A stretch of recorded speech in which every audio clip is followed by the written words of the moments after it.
Olá pessoal, dando sequência às nossas reflexões aqui pelo nosso canal, trouxe hoje para vocês um tema sobre dignidade humana e matéria probatória, precisamente o princípio Nemo Tenetur Sed Etegere. Quer saber um pouco sobre ele? Qual a relação desses dois princípios?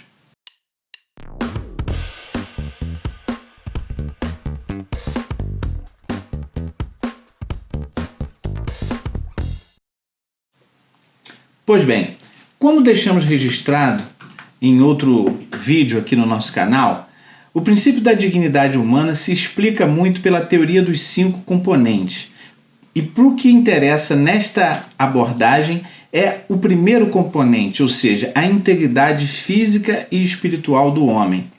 Também devemos destacar que alertamos para a fórmula objeto como uma outra explicação da dignidade humana e de suas implicâncias práticas.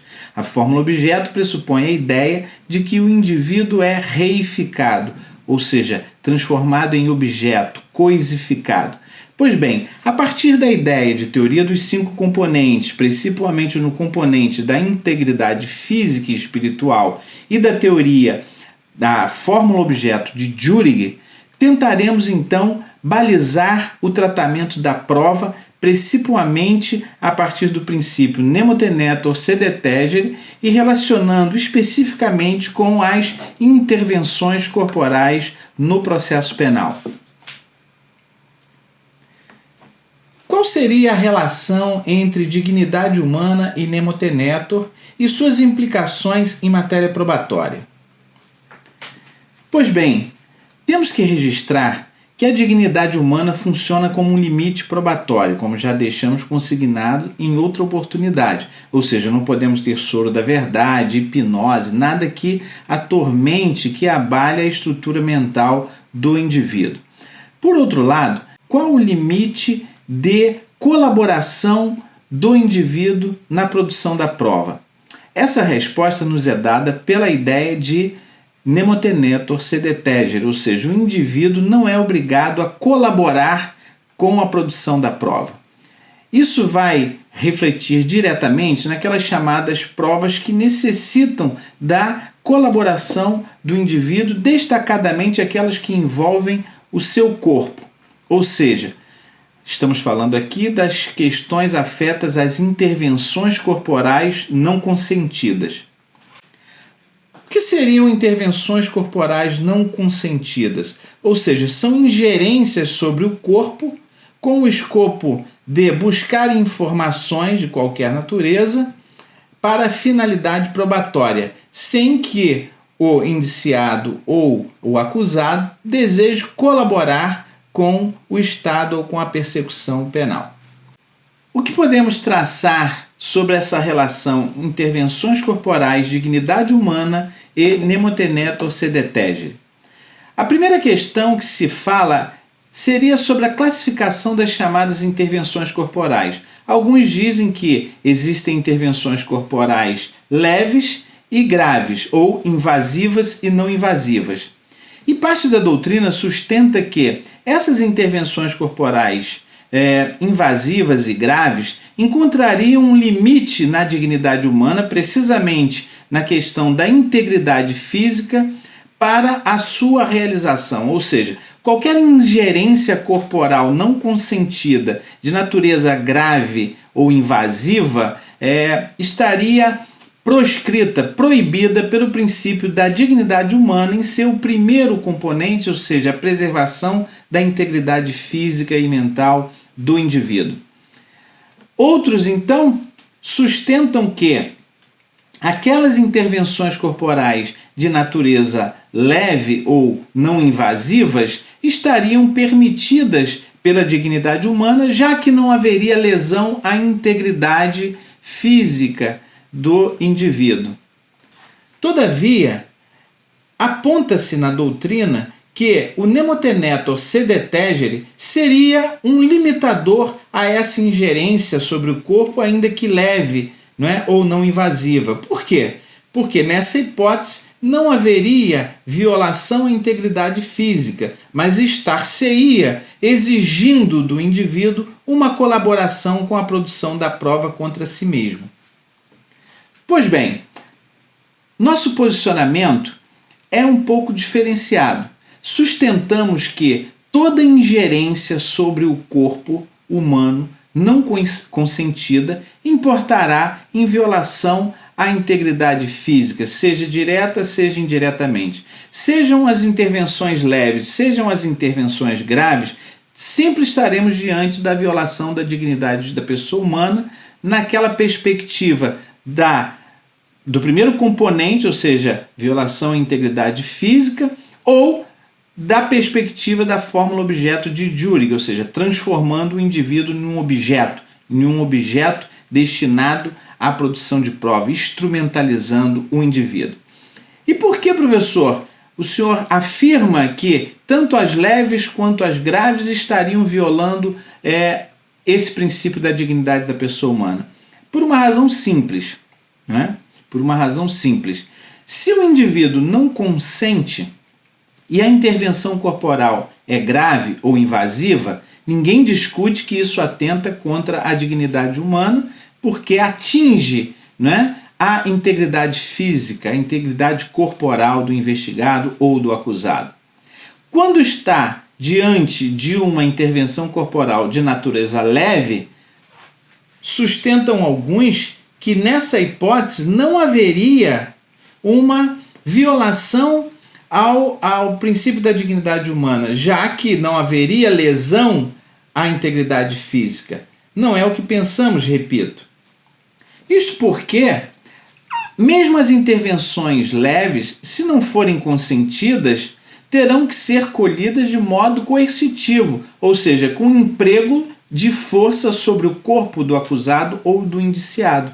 E o emprego sobre o corpo, né, o emprego de força sobre o corpo com o objetivo de obter informações, isso sempre teve um nome na história do processo penal. Chama-se tortura.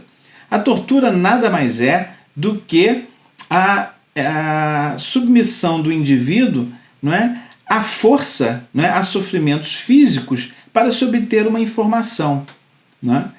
Desse modo, o que percebemos? Se a intervenção pretendida for leve, uma simples, né, picada no dedo ou uma extração de um pedaço de cabelo, qualquer coisa que seja menos invasiva, se o indivíduo não quiser colaborar, e ele tem todo o direito de não colaborar porque está amparado pelo nemo tenetur sed tegere, ou seja, pelo princípio que veda a autoincriminação coercitiva, se ele, ao exercer o direito de não produzir prova contra si mesmo, for compelido a isso, só poderá sê-lo a partir do emprego de força, de uma contenção sobre o seu corpo. E isso, a nosso sentir, avilta sua dignidade, tanto transformando ele em um objeto, coisificando e instrumentalizando, ou seja, transformando o ser humano em um meio para a obtenção de um fim probatório, né? Sendo certo que a dignidade humana vê no homem um fim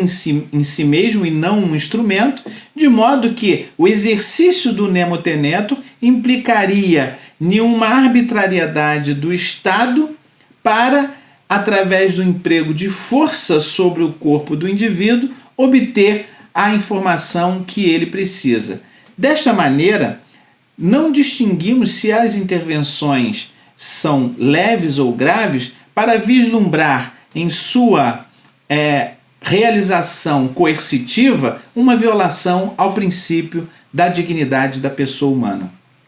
Se nós formos perceber, né, a tipificação do crime de tortura, notaremos que pressupõe o emprego de sofrimento físico, não é? O emprego de sofrimento, seja de qualquer natureza, para se obter informações. Isso é inclusive tipificado. Então, uma análise sobre o tipo penal nos permitirá ter uma melhor leitura sobre a proscrição da intervenção corporal não consentida. Pois bem, então associamos a ideia de intervenção corporal não consentida, isso foi inclusive fruto da minha reflexão nas minhas pesquisas para a minha tese de doutorado. Então vislumbramos nisso uma aproximação muito grande com o crime de tortura. Ademais, poderíamos trazer aqui a posição do Supremo Tribunal sobre a efetividade, né, e o sentido, não é, e o alcance do princípio que veda a autoincriminação coercitiva, ou seja, o nemo tenetur sed tegere.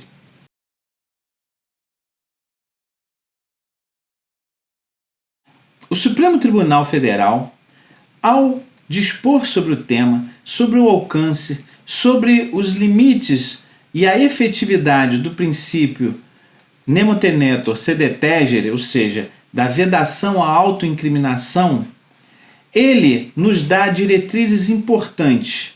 Por exemplo, ao tratar da questão da dosagem alcoólica, não é? O famoso teste do bafômetro ou mesmo o exame de sangue, ele vai, através do habeas corpus 93.916, nos trazer um referencial normativo sobre o tema. Diz o Supremo que a Constituição, ao consagrar o direito ao silêncio, não é, proscreve a colaboração coercitiva do indivíduo, de modo que ele não está obrigado a se submeter a teste de dosagem alcoólica, bafômetro, exame de sangue, etc. Vale a pena conferir esse julgado. Em outro julgado do STF, relacionado a padrões vocais, a Corte Suprema decidiu que o indivíduo não é obrigado a fornecer seus padrões vocais para comparação. Era uma hipótese de interceptação telefônica e havia uma discussão se aquela voz era efetivamente do investigado e, decidida sobre a perícia, o indivíduo recusou-se a se submeter ao exame e o Supremo lhe assegurou o direito ao silêncio, de não fornecer padrões vocais para confronto. Esse julgado está consignado no habeas corpus 83096-0 no Supremo Tribunal, que decidiu por efetivar o direito ao silêncio. Em um outro julgado, não é, tínhamos aí a hipótese de padrões grafotécnicos. Se pretendia a colaboração do investigado para fornecer padrões grafotécnicos escritos, a fim de comparar e chegar-se a uma conclusão sobre a autoria de um delito. No habeas corpus 77135, o Supremo disse mais uma vez que o nemo tenetur sed tegere, ou seja, a vedação à autoincriminação coercitiva, autorizava o indivíduo a não colaborar com padrões grafotécnicos para fins de comparação pericial. De modo que a tutela que o STF vem dando ao indivíduo com base no princípio nemo tenetur sed tegere tem sido efetiva e ampla. Poderíamos trazer outras discussões a esse respeito e outras implicações da dignidade humana e das possibilidades probatórias. Por exemplo, como produzir essas provas se o nemo tenetur funciona como limitador, se a dignidade humana funciona como limitadora? Haveria uma obstrução da atividade relacionada à justiça criminal? Como veremos oportunamente, a aplicação e efetivação do princípio da dignidade humana e do nemo tenetur sed tegere não são obstáculos absolutos e intransponíveis para a investigação criminal, desde que essa seja feita com inteligência. Até o próximo encontro.